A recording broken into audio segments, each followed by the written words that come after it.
साथियों नमस्कार। स्वागत है आप सभी का मेरे YouTube चैनल में। साथियों, भारतीय इतिहास से संबंधित सामान्य अध्ययन की श्रृंखला का यह प्राचीन भारत का तीसरा वीडियो है। इसके पूर्व में प्राचीन भारत से संबंधित दो वीडियो अपलोड कर दिए गए हैं। यदि आपने उन वीडियो को नहीं देखा है तो प्राचीन भारत की प्लेलिस्ट में जाकर के आप हमारे YouTube चैनल से देख सकते हैं। ये सभी वीडियो आगामी प्रतियोगी परीक्षाओं के लिए आप सभी के लिए बहुत उपयोगी होंगे। इन सभी वीडियो में जो पाठ्यक्रम की पाठ्यवस्तु है, सामग्री है, वो पूरे कक्षा जो नोट्स होते हैं, हैंड रिटन नोट्स की PDF के साथ आपको मिल जाएगी। आशा करते हैं वीडियो आपके लिए उपयोगी होगी, तो वीडियो को आप अंत तक जरूर देखें। और जो भी छात्र किसी भी कारणवश समय अभाव के कारण या आर्थिक अभाव के कारण कोचिंग इंस्टीट्यूट ज्वाइन नहीं कर पाते हैं, तो आप चैनल को ज्वाइन करें और मुफ्त में ही सारी तैयारी आप कर सकते हैं। क्रम से वीडियो आप देखते रहें। इसके पूर्व के वीडियो को देखना ना भूलें, क्योंकि इतिहास हो या कोई भी विषय हो, यदि हम उसे क्रम से नहीं पढ़ेंगे तो हमें आगे का जो टॉपिक होगा वो समझ में नहीं आएगा। तो आज हम इस तीसरे वीडियो में देखते हैं प्राचीन भारतीय इतिहास के स्रोत। कि जो प्राचीन भारतीय इतिहास है उसे हम जानने के लिए किन किन स्रोतों का उपयोग करते हैं। तो ये प्राचीन भारतीय इतिहास के स्रोत से संबंधित वीडियो है। प्राचीन भारतीय इतिहास को निर्धारित करने के लिए तीन मुख्य रूप से स्रोत यूज किए जाते हैं।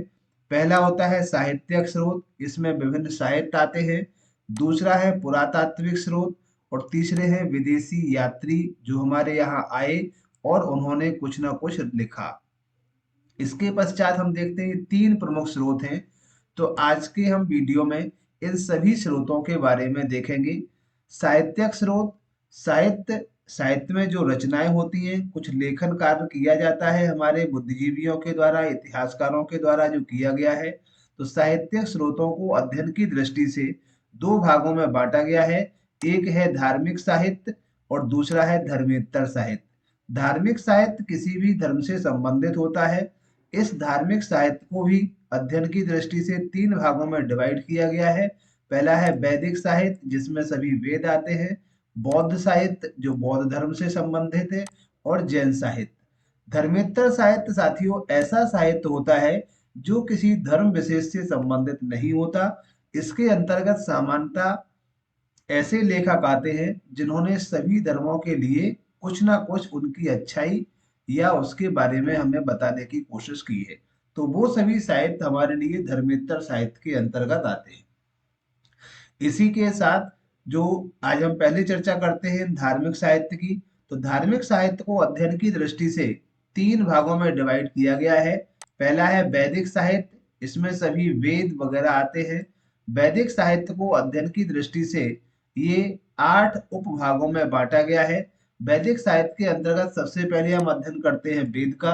तो वेद साथियों कितने होते हैं? 4। इसमें पहला है ऋग्वेद, दूसरा यजुर्वेद, तीसरा सामवेद और चौथा है अथर्ववेद। साथियों इस वीडियो से आप अपने नोट्स भी तैयार कर सकते हैं, जिससे कि आप आगे जाकर के उनसे तैयारी कर सकते हैं। तो वेद 4 वेद है। वेदों के बाद है ब्राह्मण ग्रंथ, आरण्यक ग्रंथ, उपनिषद, वेदांग, महाकाव्य, स्मृतियां और पुराण। तो ये वैदिक साहित्य के अंतर्गत हमें 8 मुख्य बिंदुओं को पढ़ना है। तो चलिए सबसे पहले हम वेदों के बारे में देखते हैं कि वेद क्या है। तो वैदिक साहित्य में सबसे पहले हम पढ़ते हैं वेद। तो वेद क्या होते हैं? ये हिंदुओं के सबसे प्राचीन ग्रंथ हैं। क्वेश्चन यहाँ से ही बनना आरंभ हो जाते हैं। अगर प्रश्न आता है कि हिंदुओं का सबसे प्राचीन ग्रंथ क्या है, तो प्राचीन ग्रंथ है वेद। इन्हें श्रुति या संहिता भी कहा जाता है। वेदों का दूसरा नाम है श्रुति या संहिता ऐसे कहते हैं। इनका संकलन वेद व्यास ने किया था। अगर आता है कि वेदों की रचना किसने की, तो रचना के लिए किसी एक व्यक्ति के द्वारा ये नहीं लिखा गया, इनका संकलन पूरा किया गया है। कलेक्शन है, तो वेद व्यास ने इनका संकलन किया था। वेद का शाब्दिक अर्थ होता है ज्ञान, अर्थात जिससे हमें ज्ञान की प्राप्ति होती है वही हमारे मुख्य साहित्य जो है वो वेद कहलाते हैं। वेदों की संख्या है 4। ये प्रश्न ये भी आता है कि हमारे हिंदू धर्म में या वैदिक साहित्य के अनुसार कुल कितने वेद हैं? तो वेदों की संख्या है साथियों 4। ऋग्वेद, दूसरा है यजुर्वेद, तीसरा है सामवेद और चौथा है अथर्ववेद। अथर्ववेद को छोड़कर शेष 3 को त्रिवेद कहा जाता है। ये भी प्रश्न कई बार पूछा गया है कि त्रिवेद में कौन सा वेद शामिल नहीं है। तो साथियों, केवल अथर्ववेद को छोड़ करके जो सबसे लास्ट में हमने लिखा है, प्रथम 3 वेद हैं, इसे त्रिवेद कहते हैं। ये ऋग्वेद, यजुर्वेद और सामवेद, इन तीनों को एक साथ में त्रिवेद कहा जाता है और अथर्ववेद हमारा एक अलग है। तो ये त्रिवेद के नाम से ये प्रश्न भी कई बार एसएससी, पीएससी और अन्य एग्जामों में आया है कि त्रिवेद के अंतर्गत कौन से वेद आते हैं या त्रिवेद में कौन सा वेद शामिल नहीं है। साथियों, कोई भी एग्जाम होता है, मैक्सिमम जो ऑब्जेक्टिव्स आते हैं उनके 4 होते हैं। तो अगर प्रश्न आ जाता है कि त्रिवेद में कौन सा वेद शामिल नहीं है, तो साथियों उनका आंसर होगा अथर्ववेद। इसके बाद आ जाती है बात ऋग्वेद की। तो ऋग्वेद पहला वेद है, ये सबसे प्राचीन वेद है। इसकी रचना सप्त सैंधव काल में हुई। सप्त सैंधव के बारे में हम पहले पढ़ चुके हैं, पूर्व के वीडियो में आप उसे देख सकते हैं। ऋग्वेद में 10 मंडल हैं। ये पूरी लाइन अलग अलग प्रश्नों से भरी हुई है। जैसे ऋग्वेद में कुल मंडलों की संख्या कितनी है? तो इसका आंसर होगा 10। ऋग्वेद में कुल कितने अष्टक हैं? तो 8 अष्टक हैं। ऋग्वेद में कुल कितने सूत्र हैं? सबसे इंपॉर्टेंट क्वेश्चन है ये। ऋग्वेद में सूक्त कितने हैं? तो 1028 सूक्त हैं तथा 10,462 मूल मंत्र या ऋचाएं हैं। इसके पश्चात बात करते हैं इसके तीसरे मंडल से। ये प्रश्न आता है गायत्री मंत्र कहाँ से लिया गया है? जो गायत्री मंत्र का जिसका हम उच्चारण करते हैं, तो गायत्री मंत्र ऋग्वेद के तीसरे मंडल से लिया गया है। कुल मंडलों की संख्या है 10, तो जो तीसरा मंडल है उसी से गायत्री मंत्र को लिया गया है। इसके 10वें मंडल से पुरुष सूक्त में शूद्र जाति का उल्लेख है। इसी में वर्ण व्यवस्था का निर्धारण किया गया है। यज्ञों के मंत्रों की स्तुति करने वाले ऋषि को, यानी जो ऋग्वेद के अनुसार जो यज्ञ कराए जाते थे, उनमें जो ऋषि होता था उसे उत्तरा कहते थे। इसका उपवेद यजुर्वेद है। प्रत्येक वेद के उपवेद है, तो इसका जो ऋग्वेद का उपवेद है उसे आयुर्वेद कहा जाता है। तो ऋग्वेद का उपवेद आयुर्वेद है। इसके बाद आते हैं हम दूसरे वेद पर। तो दूसरा वेद है साथियों यजुर्वेद। यजुर्वेद में यज्ञों को संपन्न कराने वाले मंत्रों का संग्रह है। यज्ञ किस तरह से कराए जाते हैं, इसके अधिष्ठान कर्ता यानी जो इसका उच्चारण करता था उसे अर्धवसु वयु कहलाते थे। इनमें बलिदान विधि का भी वर्णन है। इसका उपवेद धनुर्वेद है। जैसे पहले हमने देखा ऋग्वेद, ऋग्वेद का उपवेद है आयुर्वेद और यजुर्वेद का है धनुर्वेद। तो साथियों ये भी आता है प्रश्न। तीसरा वेद है सामवेद। तो सामवेद से संबंधित जो प्रश्न आते हैं वो सभी हमारे पॉइंट वाइज यहाँ पर लिखे हुए हैं। साम का शाब्दिक अर्थ होता है गान, अर्थात सामवेद को एक तरह से गा के सुनाया जाता था। सामवेद को ही भारतीय संगीत का जनक माना जाता है। इसका जो उच्चारण करता होता था उसे उद्गाता ऋषि कहते थे। इसमें कुल 1549 मंत्र हैं, जिनमें से 75 मौलिक हैं तथा शेष ऋग्वेद से दिए गए हैं। टोटल मंत्रों की संख्या 1549 है। इनमें से मूल मंत्रों की संख्या केवल 75 है। इसका उपवेद है गंधर्व वेद। तो साथियों प्रत्येक वेद का एक एक उपवेद हमें यहाँ पर याद करना है। ये भी प्रश्न आता है। चौथा है हमारा अथर्ववेद, जो हमारा त्रिवेद में शामिल नहीं है। इसके प्रथम दृष्टा अथर्वा ऋषि थे, इसीलिए इसको अथर्ववेद कहा गया। इसमें 20 कांड हैं। कांड मीन्स पार्ट होते हैं। जैसे हमने रामायण अगर किसी हम लोगों ने पढ़ी हुई है सामान्यतः, तो उसमें भी कांड है। तो ये पार्ट या पार्ट होते हैं। तो इसमें 20 कांड हैं, 731 सूक्त हैं तथा 5,987 मंत्रों का संग्रह है। इसमें रोग निवारण मंत्र, तंत्र मंत्र जो होता है, किस तरह से जैसे आज हम औषधि का उपयोग करते हैं, प्राचीन काल में इन्हीं तंत्र मंत्रों का उपयोग हम स्वास्थ्य से संबंधित कुछ नियम इसमें दिए रहते थे, उनके द्वारा हम करते थे। इसका उपवेद शिल्प वेद है, तो हमें प्रत्येक वेद का एक एक उपवेद जो है वो हमें पढ़ना है। साथियों, ये थे 4 वेद। वेदों के बाद दूसरा आ जाता है वैदिक साहित्य में ब्राह्मण ग्रंथ। तो ब्राह्मण ग्रंथ क्या होते हैं? जो वेद है, वेदों को तो सूक्त, श्लोक और काव्य के रूप में लिखा गया है। इन्हीं वेदों की जो गद्यात्मक यानी सिंपल लिखने की कला है, उसकी व्यवस्था के स्वरूप लिखा गया है, उन्हीं को ब्राह्मण ग्रंथ कहा गया है। तो ये वेदों की गद्यात्मक व्याख्या है, ये विधि प्रधान है। प्रत्येक वेद के अलग अलग ब्राह्मण ग्रंथ हैं। जैसे हमने देखा 4 वेद थे, चारों के ही एक एक उपवेद को हमने वहीं पर पढ़ा। इसके बाद प्रत्येक वेद के जो ब्राह्मण ग्रंथ हैं वो ये है। जैसे ऋग्वेद है, ऋग्वेद के 2 ब्राह्मण ग्रंथ हैं, ऐत्रेय और कौशितकी। ये 2 ब्राह्मण ग्रंथ ऋग्वेद से संबंधित है। दूसरा है यजुर्वेद, तो यजुर्वेद के भी 2 ब्राह्मण ग्रंथ हैं। इसके बाद सामवेद, सामवेद के ये ब्राह्मण ग्रंथ, और अथर्ववेद का केवल एक ही ब्राह्मण ग्रंथ है, गोपथ। तो केवल चारों वेदों में एकमात्र अथर्ववेद एक ऐसा है, इसका एक है, बाकी सभी के एक से अधिक ब्राह्मण ग्रंथ इनके ऊपर लिखे गए हैं। इनमें परीक्षित तथा बिंबिसार के पूर्व की घटनाओं का वर्णन मिलता है। तीसरा आ जाता है साहित्य में अरण्यक ग्रंथ। अरण्यक ग्रंथों का मतलब है, अरण्यक का मतलब होता है वन, अर्थात इनका वाचन वनों में किया जाता था। सामान्यतः जो बस्ती है उसमें इनका वाचन नहीं होता था, इसीलिए इन ग्रंथों का नाम अरण्यक ग्रंथ पड़ा। इनमें हिंदू धर्म के दर्शन, हवन संबंधी जो विचार है उनकी शुरुआत हुई। इनमें आत्मा, मृत्यु, जीवन आदि के बारे में भी वर्णन हमें मिलता है। इनकी संख्या कुल है 7। तो जैसे कि हम देखते हैं वेदों की संख्या 4 है, उसी तरह से अरण्यक ग्रंथों की संख्या 7 है।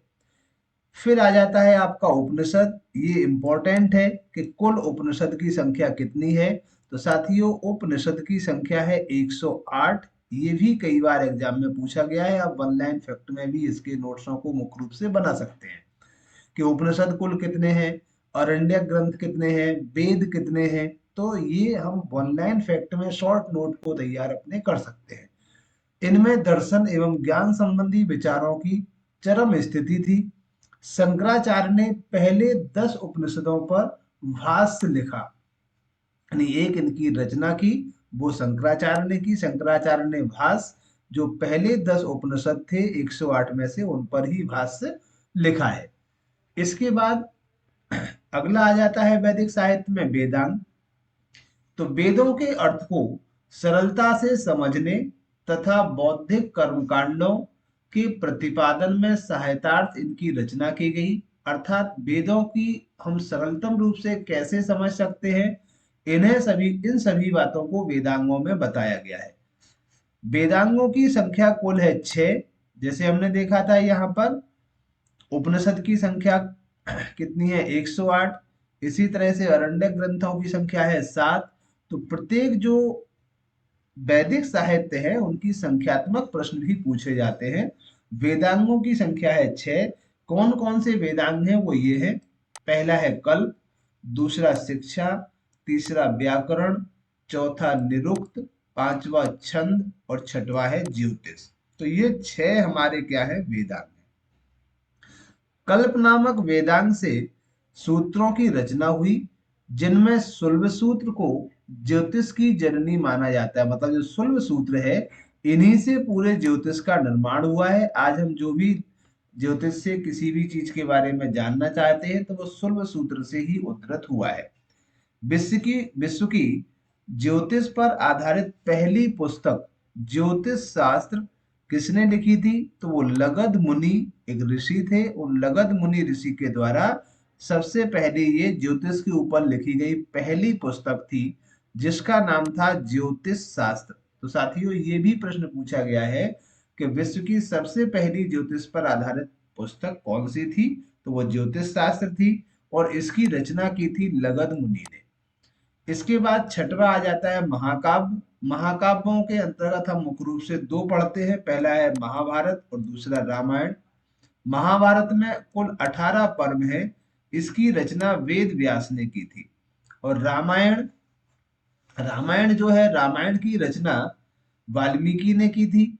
सबसे पहले भारत के बाहर इसे चीन में इसका अनुवाद किया गया और भुशुंडी रामायण को आदि रामायण भी कहा जाता है। जो भुशुंडी रामायण है, भुशुंडी रामायण को आदि रामायण कहा जाता है। तो साथियों, ये एक रामायण है। मैंने जो संस्कृत में लिखी गई रामायण वो वाल्मीकि के द्वारा लिखी गई है। आदि रामायण भुशुंडी द्वारा रचित है, तो भुशुंडी रामायण कहा जाता है। अगला जो वैदिक साहित्य है वो स्मृतियां हैं। कुछ महान ऋषियों के ऊपर स्मृतियां लिखी गई, जैसे मनुस्मृति सबसे प्राचीन है, जिसे 200 बीसी से 200 ईडी के मध्य का वर्णन इसमें है। विष्णु स्मृति एक लौकिक यानी संस्कृत भाषा में शेष सभी श्लोकों में लिखी गई है। पुराणों की संख्या 18 है। ये भी प्रश्न आता है कि कुल पुराण कितने हैं? तो 18 पुराण हैं।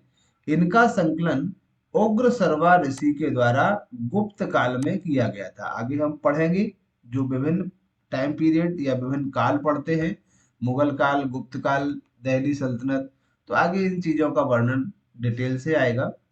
तो पुराण कुल है 18। इनको उग्रसर्वा ऋषि ने गुप्त काल में इनका संकलन किया। सबसे प्राचीन पुराण है मत्स्य पुराण।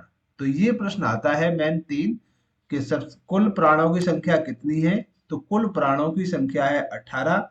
सबसे पुराना पुराण क्या है? तो वो है मत्स्य पुराण, प्राचीन पुराण है ये। इन सभी का जो संकलन है वो उग्रसर्वा ऋषि ने गुप्त काल में किया था। तो पुराणों से संबंधित इतने प्रश्न मैन मुख्य रूप से आते हैं। आगे हम देखते हैं बौद्ध साहित्य। तो बौद्ध साहित्य ये सभी हमने देखे जो वैदिक साहित्य थे। इसके बाद आ जाता है बौद्ध साहित्य। तो बौद्ध साहित्य में बुद्ध से संबंधित जो साहित्य है वो उनका वर्णन है। इसके अंतर्गत निम्न साहित्य आते हैं। सबसे पहला है त्रिपिटक। ये प्रश्न आता है कि त्रिपिटक किससे संबंधित है? तो त्रिपिटक बौद्ध साहित्य से संबंधित है या बौद्ध धर्म से संबंधित है। त्रिपिटक की रचना पाली भाषा में की गई थी। जैसे हम लोग हिंदी भाषा को पढ़ते हैं उसी टाइप से एक पाली भाषा है। तो पाली भाषा में लिखी गई बौद्ध धर्म की सबसे प्राचीन पुस्तक है, उसे कहा जाता है त्रिपिटक। इसका संकलन जो बौद्ध संगीतियां हुई हैं उन बौद्ध संगीतियों के माध्यम से किया गया। तो जो पिटक है वो 4 मुख्य रूप से 3 है त्रिपिटक: विनय पिटक, सूक्त पिटक और अभिधम्म पिटक।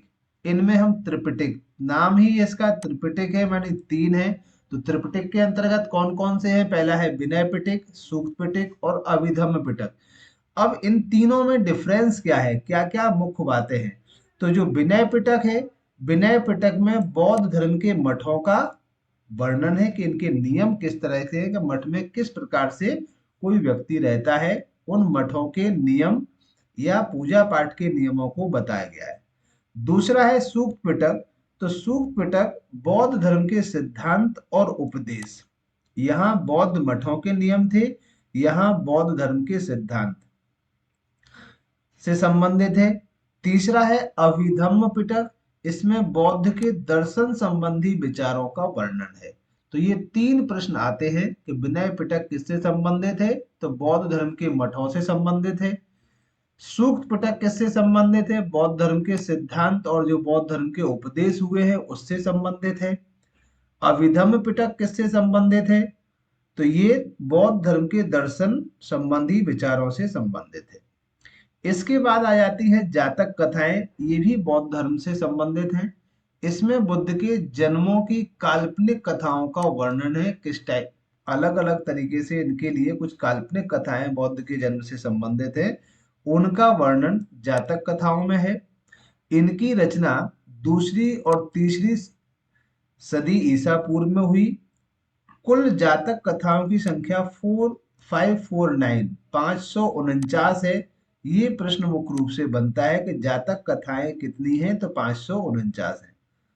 प्रमुख बौद्ध ग्रंथ इसके अलावा और भी हैं, जैसे दीपवंश, महावंश।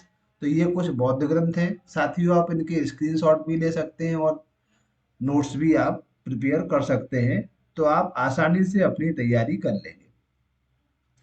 इसके बाद बौद्ध साहित्य के बाद आ जाता है जैन साहित्य, जो कि जैन धर्म से संबंधित है। संपूर्ण जैन साहित्य को आगम कहा जाता है। साथियों, ये प्रश्न पूछा गया है कि जैन साहित्य को हम क्या कहते हैं, तो आगम कहते हैं। इसके अंतर्गत 12 अंग, 11 उपांग, 10 प्रकीर्ण और 6 छंद सूत्र आते हैं। ये प्रश्न अलग अलग पूछे जाते हैं कि जैन साहित्य के अनुसार अंग की संख्या कितनी है, तो 12 है। जैन साहित्य के अनुसार उपांग कितने हैं, तो 11 है। जैन साहित्य में कितने प्रकीर्ण हैं, तो 10 हैं। जैन साहित्य में कितने छंद सूत्र हैं, तो 6 हैं।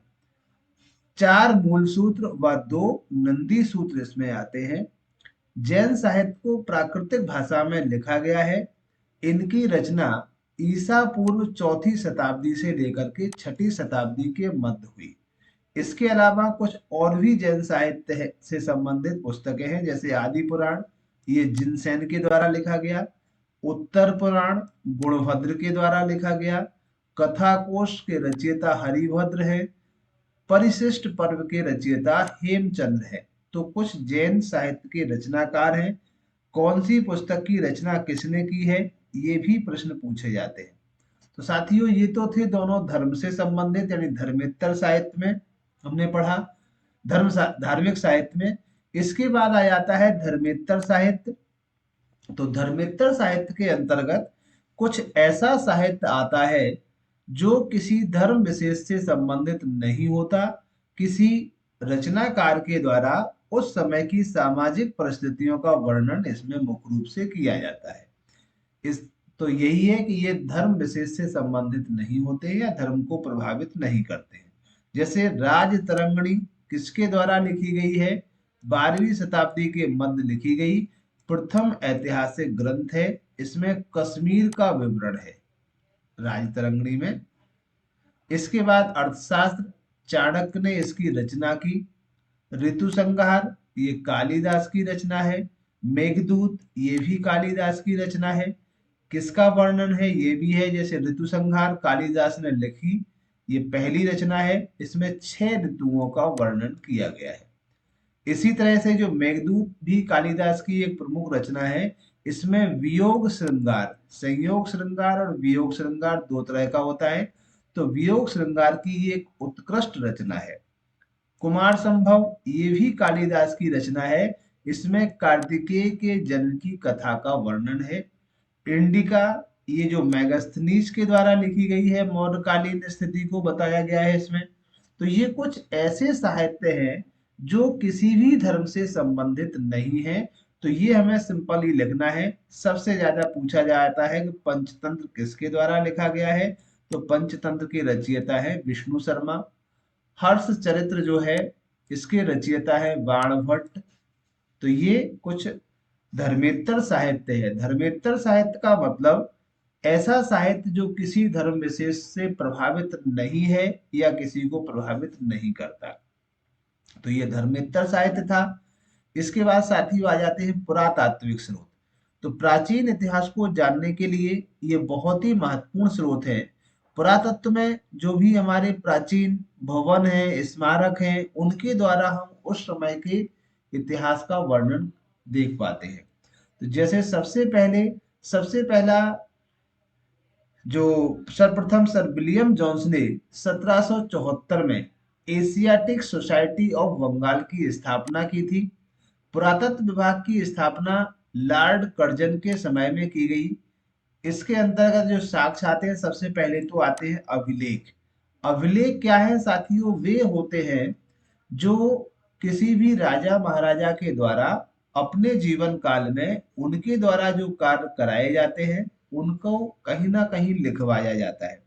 जैसे आज के समय में भी हम देखते हैं, किसी भी कार्य का उद्घाटन होता है तो वहां पर पट्टिका लगती है। इसी टाइप से प्राचीन काल में भी राजा भी लिखवाते थे, जिन्हें शिलालेख कहा जाता था।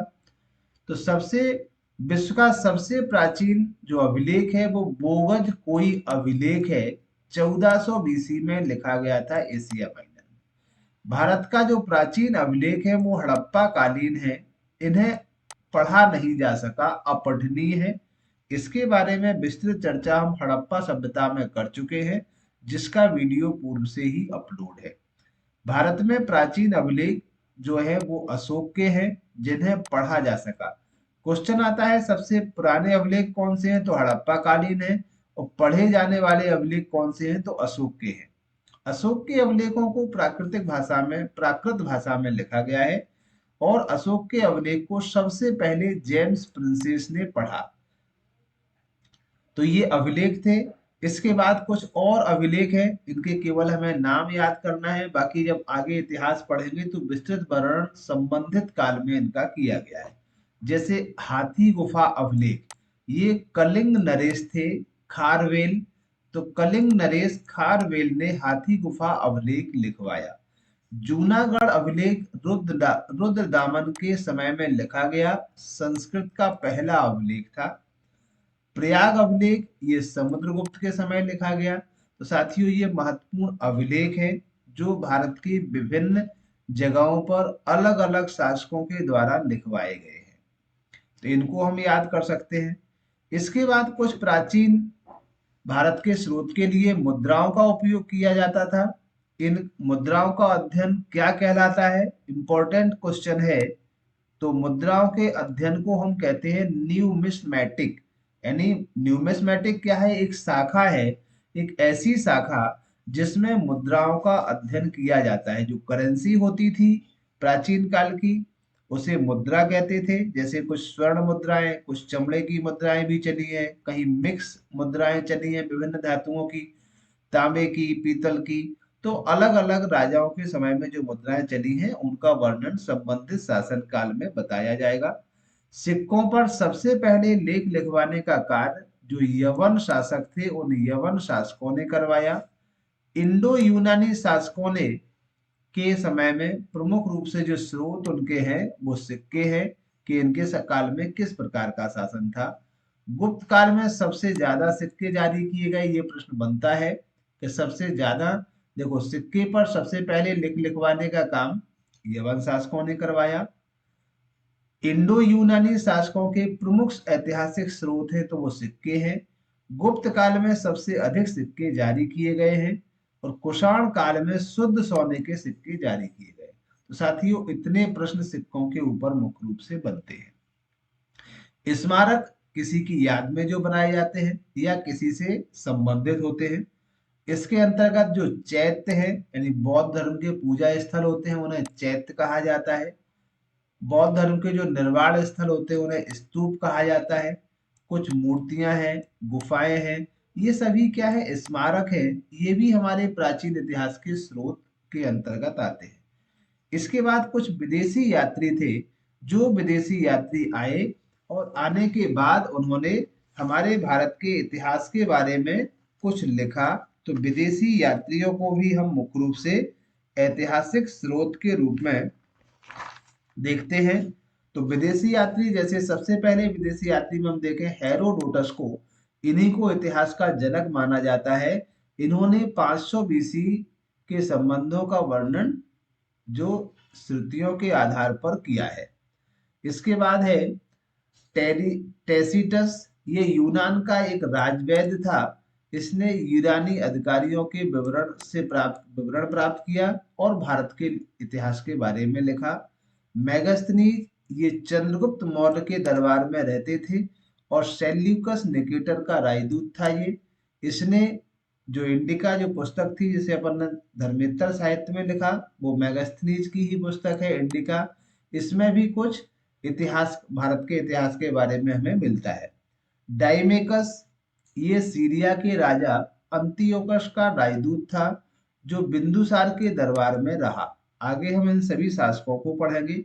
डायोनियस और चीनी यात्री, मुख्य रूप से चीनी यात्रियों को पढ़ते हैं कि जो फाइयान है कब भारत आया था, चंद्रगुप्त द्वितीय के समय में आया।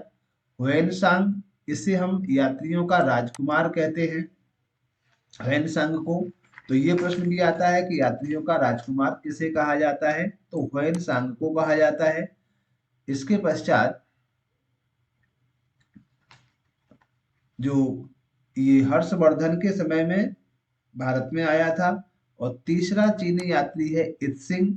इसने 7वीं शताब्दी के अंत में भारत आया और दक्षिण भारत के इतिहास के बारे में लिखा। तो साथियों, ये तो था प्राचीन इतिहास के स्रोतों से संबंधित महत्वपूर्ण सामान्य अध्ययन से संबंधित जानकारी। आगे भी इसी तरह की वीडियो को देखने के लिए चैनल से जुड़े रहें। यदि चैनल को सब्सक्राइब नहीं किया है तो चैनल को सब्सक्राइब करें और बेल आइकन को सिलेक्ट कर ऑल को सिलेक्ट करें, जिससे कि सबसे पहले आपको वीडियो मिल सके। साथियों, ये वीडियो आपको आगामी परीक्षाओं के लिए उपयोगी होगा। इसी तरह के हम इस सीरीज में सबसे पहले प्राचीन इतिहास के सभी वीडियो डालेंगे, उसके बाद मध्यकालीन, फिर आधुनिक।